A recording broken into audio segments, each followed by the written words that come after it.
नमस्ते. पुन्हा एकदा गोड आठवणीमध्ये तुमचं स्वागत आहे. तर चला आज आपण आलूचे पराठे कसे बनवायचे, तर एकदम मऊ असे खमंग आपण आलूचे पराठे बनवूयात. त्यासाठी मी 1.5 किलो बटाटे घेतलेली आहे. त्यांना अगदी स्वच्छ धुवून घेतलेले आहे. कुकरमध्ये 1 ते 2 करून कुकरला लावून घेतलेली आहे. त्याची 3 शिट्टी घ्या.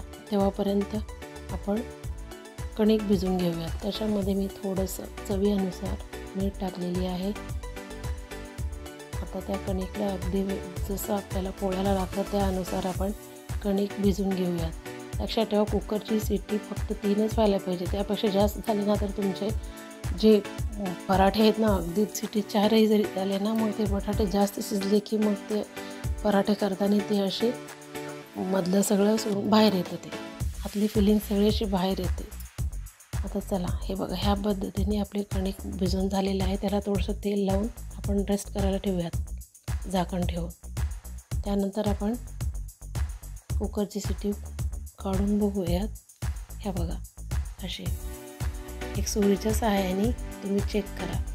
अशी सुरी एकदम व्यवस्थित आतमध्ये जाऊन बाहेर यायला पाहिजे, जेणेकरून त्याला चिकटले नाही पाहिजे.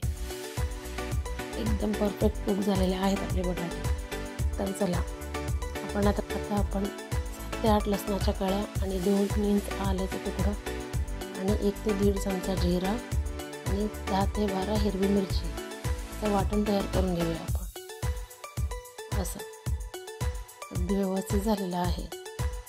चला, तर आपण 1 लिंबूचा रस आणि आपण वाटून घेतलेलं मिरची आणि लसणाचं पेस्ट आणि कोथिंबीर आणि 2 मीडियम साईजचे कांदे बारीक चिरून घेतलेले आहे. चला, तर आपण सगळ्यात आधी कढईमध्ये 3 चमचा तेल टाकूया. तेल तुम्ही तुमच्या अनुसार कमी जास्त करू शकता. त्यानंतर त्याची थोडीशी तेल गरम झाले की त्यामध्ये 1 चमचा जिरी मोहरी टाका. अशी जिरी आणि मोहरी तडकायला लागली ना, मग त्यानंतर त्याच्यात अर्धी चमचा हिंग टाका. हिंग काळं होऊन देऊ नये. लगेच त्याच्यामध्ये हिरवी मिरची आणि लसणाचं पेस्ट टाका आणि कांदा टाकून त्याला देखील भाजून घ्या व्यवस्थित.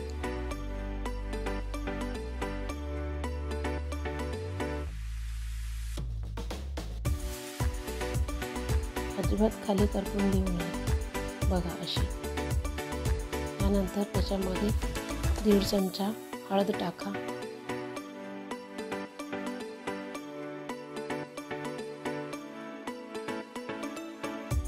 आणि 1 चमचा लाल तिखट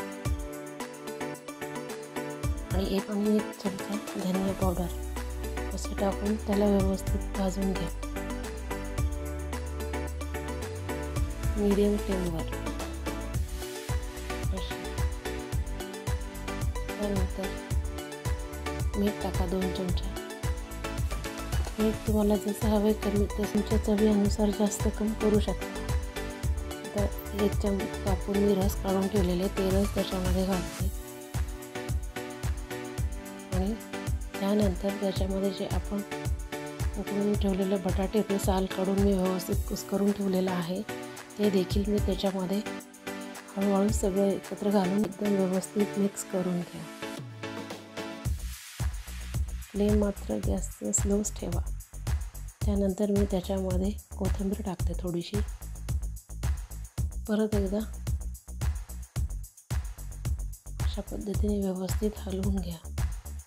त्यानंतर झाकण लावून 5 ते 10 मिनटं अगदी त्याला मंद फ्लेमवर झाकण लावून ठेवा. हे बघा, अशा पद्धतीने झालेली आहे आपली. अगदी व्यवस्थित झालेली आहे भाजी. पातळ नाही आहे, अगदी घट्टही नाही आहे, जसं आपल्याला हवं आहे त्यानुसार झालेलं आहे. तर चला, पराठे बनवूयात. अशी कणिक अगदी व्यवस्थित भिजलेलं आहे. त्यानंतर फिलिंग त्याच्यात व्यवस्थित भरून गरम आहे त्यामुळे मी त्यातलं फिलिंग गरम असल्यामुळे मी त्याला चमच्याने भरते. थंड झाल्यानंतर मी हाताने भरा. अशी व्यवस्थित भरून घ्या. अगदी हलक्या हाताने त्याला असं आपण पुरणपोळ्या वगैरे कसे लाटतो त्या प्रकारे याला व्यवस्थित हळूहळू हाताने फिरवत पराठा असे गोल करून घ्या.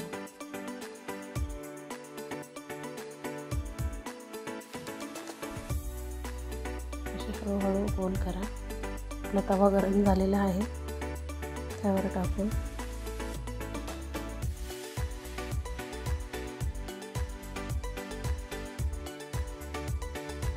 थोडंसं तेल लावा.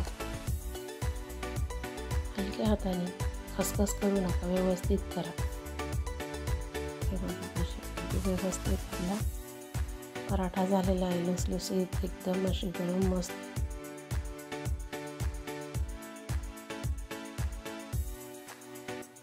बघा अशी सुंदरशी झालेला आहेत, एकदम गरम. बघा असे हे पराठे तुम्ही बटरसोबत खाऊ शकता, दहीसोबत खाऊ शकता, चटणीसोबत खाऊ शकता, सॉससोबतसुद्धा खाऊ शकता.